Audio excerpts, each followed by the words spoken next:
प्यारे बच्चों, तो आइए सुनते हैं कहानी भाव। एक समय की बात है। एक गांव में एक गरीब वृद्धा रहती थी। वह भगवान राम और हनुमान जी की परम भक्त थी। उसकी दिनचर्या का एक ही नियम था, रोजाना खिचड़ी बनाना और उसका भोग सबसे पहले हनुमान जी को लगाना।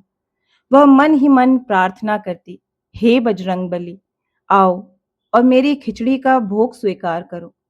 एक दिन हनुमान जी के मन में विचार आया कि अपनी इस भक्त की परीक्षा ली जाए। उन्होंने एक छोटे, धूल से सने और भूखे बालक का रूप धारण किया और उस बुढ़िया की कुटिया के बाहर जाकर बैठ गए।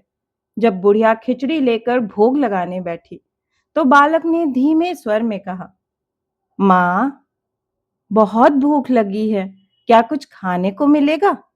बुढ़िया ने देखा कि बालक बहुत भूखा है। उसने सोचा, हनुमान जी तो भगवान हैं, वे तो सब जानते हैं, लेकिन यह बालक तो अभी भूख से तड़प रहा है। उसने बिना सोचे समझे वह खिचड़ी का पात्र उस बालक के सामने रख दिया। बालक हनुमान जी बड़े चाव से खिचड़ी खाने लगा।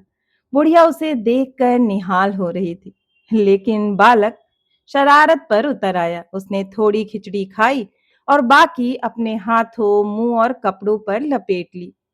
पूरी कुटिया में खिचड़ी बिखेर दी। बुढ़िया बिल्कुल गुस्सा नहीं हुई, बल्कि मुस्कुराकर बालक का मुंह पोंछने लगी।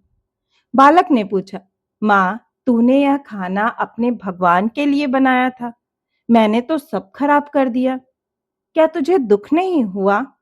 बुढ़िया ने बड़े प्यार से कहा, बेटा, प्यासे को पानी और भूखे को भोजन मिल जाए तो समझो मेरे हनुमान जी का भोग लग गया।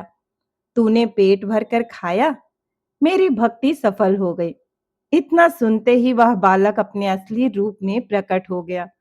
पूरी कुटिया दिव्य प्रकाश से भर गई। हनुमान जी ने कहा, माँ, मैं तुम्हारी निस्वार्थ सेवा से अत्यंत प्रसन्न हूँ। तुमने केवल खिचड़ी नहीं, अपना प्रेम परोसा है। हनुमान जी ने उस वृद्धा को आशीर्वाद दिया कि उसकी कुटिया में कभी अन्न और धन की कमी नहीं होगी और अंत समय में उसे प्रभु श्री राम के चरणों में स्थान मिलेगा। यह कहानी हमें सिखाती है कि भगवान केवल मंदिर की मूर्तियों में नहीं, बल्कि भूखे और जरूरतमंदों की सेवा में भी बसते हैं। सच्ची भक्ति दिखावे में नहीं, बल्कि भाव में होती है। जय श्री राम, जय बजरंगबली। तो बच्चों, आपको ये कहानी कैसी लगी? मुझे आशा है कि आपको ये कहानी बहुत ही पसंद आई होगी और आपको बहुत कुछ सिखा कर गई होगी।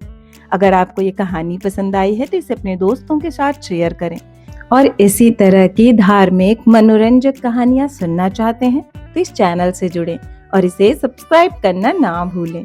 फिर मिलती हूँ एक और नई कहानी के साथ। तब तक आप सभी अपना खास ख्याल रखें।